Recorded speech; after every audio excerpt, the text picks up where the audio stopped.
Good morning, children. Welcome to English literature class. In your previous session, children, we discussed text lines of the chapter All Summer in a Day till page number 109. Today, in this video, we are going to continue from page 110. By the end of this video, children, you will be able to comprehend the lines of the text at pages number 110 to 112. Also, you will be able to explain the meanings of the difficult words according to the context. Along with that, you will be able to tell some of the literary devices that we have read in the text. Children, so far we have read that after 7 years of continuous rain, the scientists on Venus had predicted that the sun would come out for a brief period of time. The children had seen the sun once in their lives, but then they were 2 years old and they did not remember how it looked and felt. To prepare for the day, they had read about the sun and completed classroom activities. They had also written a poem about the sun. All the children had done this except one named Margot. She was a thin, pale girl whom the other children resent for various reasons. She had lived in Ohio until she was 5. She still had many memories of the sun. Now, children, open your book at page number 110. Let's read the text. "What are you looking at?" said William. So here, agitated William, who did not like Margot, was asking her what she was looking at. Margot said nothing. Here Margot replied that she was looking at nothing. "Speak when you are spoken to." He again shouted that she should give answer when she was told to give answer. He gave her a show, but she did not move. Rather, she let herself be moved only by him and nothing else. Shove, push. Children, note down the meanings in your book. So children, as Margot was not giving answers to his questions, William pushed her. And when he pushed Margot, she allowed herself to be pushed by him. They edged away from her. They would not look at her. She felt them go away. And this was because she would play no games with them in the echoing tunnels of the underground city. Edged away, to move away. Echoing, sending back of the sound. So those children now maintained a distance from Margot. They would not look at her. Margot wanted them to go from that place.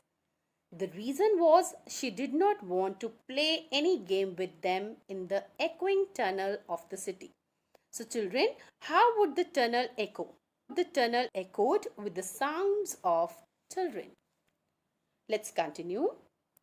If they tagged her and ran, she stood blinking after them and did not follow.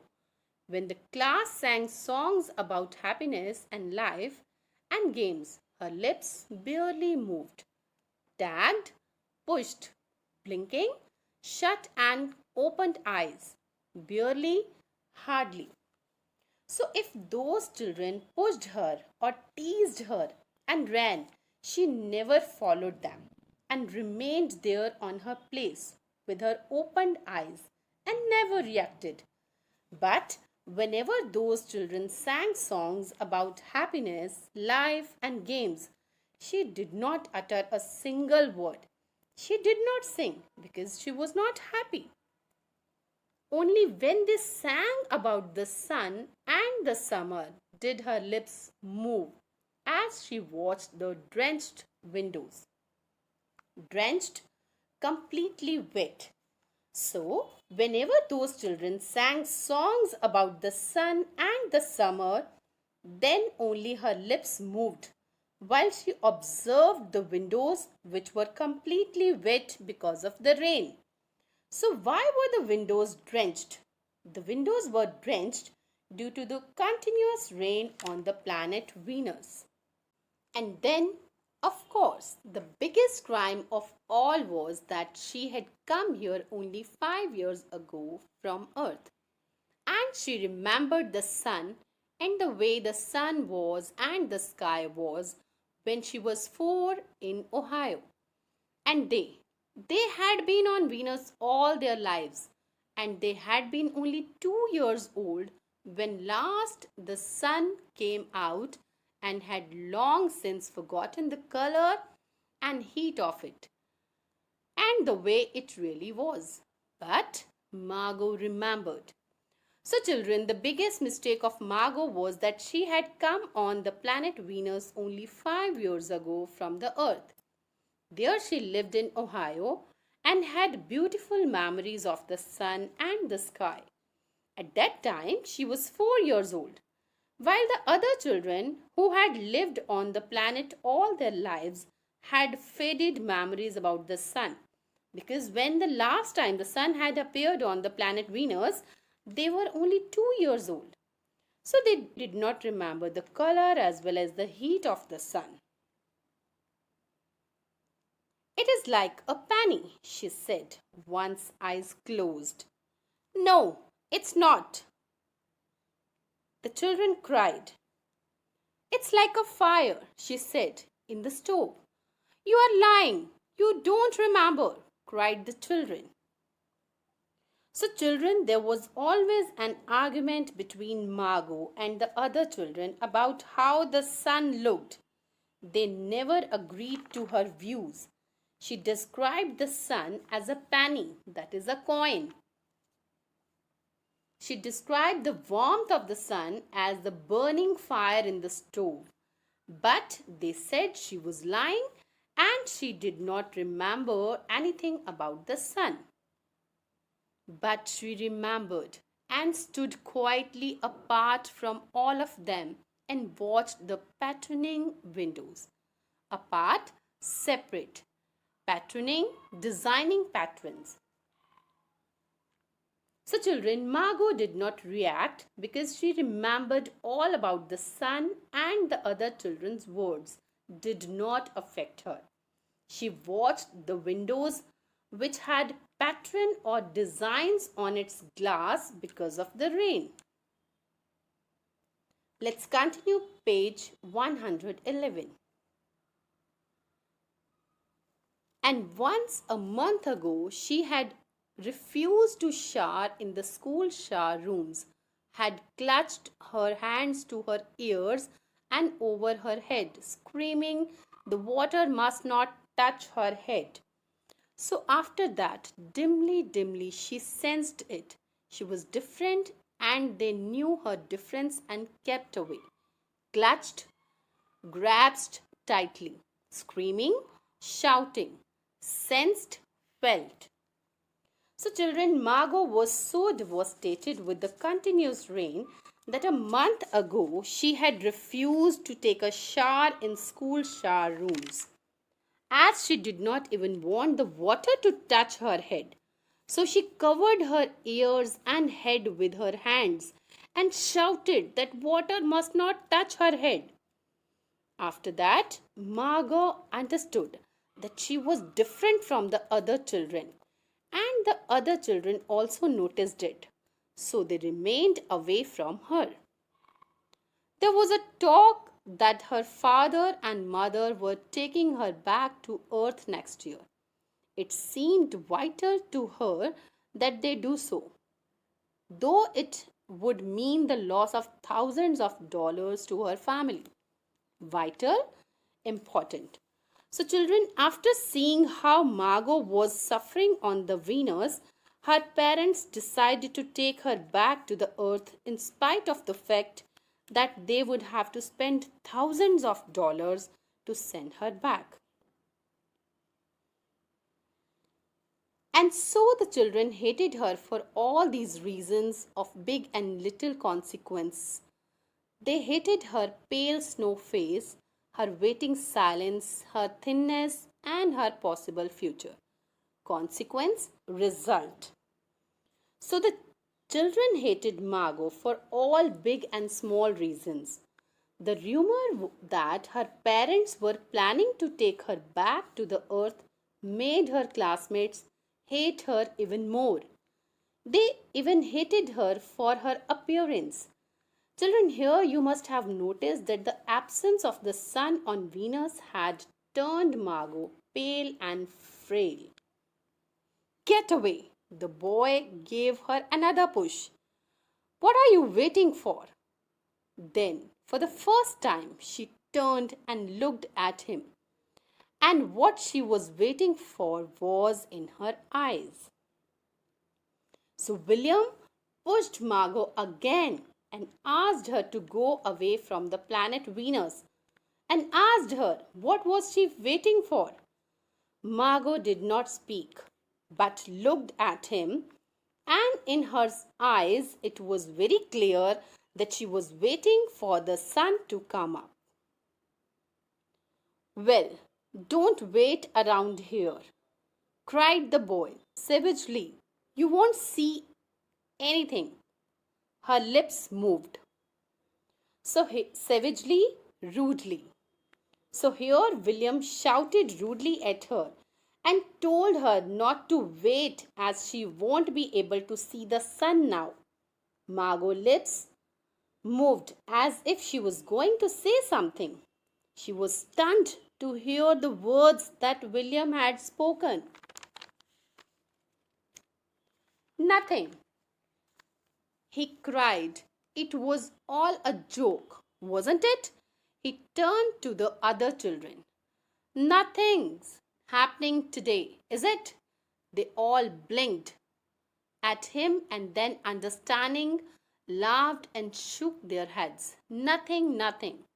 Blinked, shut and opened eyes quickly. The boys said that she won't see the sun now, as the scientists had cracked a joke with them and the sun would not appear here.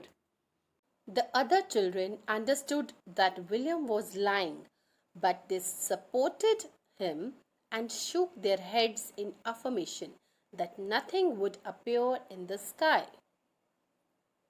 Oh, but, Margot whispered, her eyes helpless. But this is the day the scientists predict that they say they know the sun. All a joke, said the boy and seized her roughly.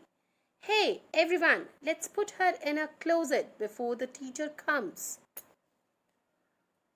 Whispered, spoke quietly, seized, caught.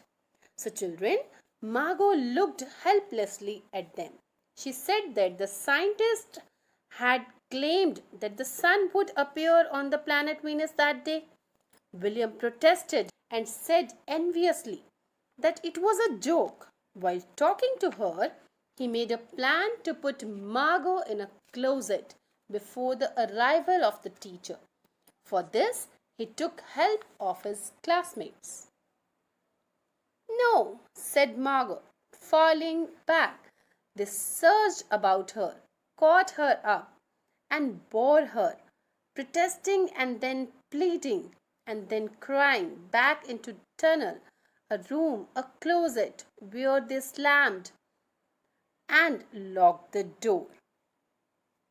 Searched, moved quickly, bore, carried, pleading, requesting, slammed, banged the door in a forceful way. So the children took the opportunity.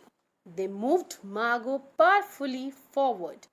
At that time, she persistently tried to save herself, but all in vain. Finally, pleaded, protested, and cried.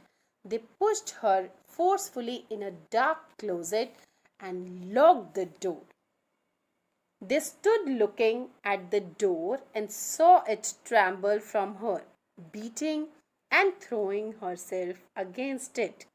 They heard her muffled cries. Then, smiling, they turned and went out and back down the tunnel, just as the teacher arrived, muffled, unclear.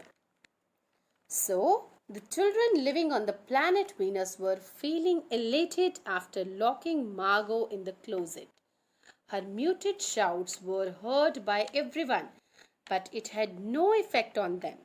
They went out and back down the tunnel as their teacher had come. Ready, children? She glanced at her watch. Yes, said everyone. Are we all here? Yes. The rain slacked still more. They crowded to the huge door.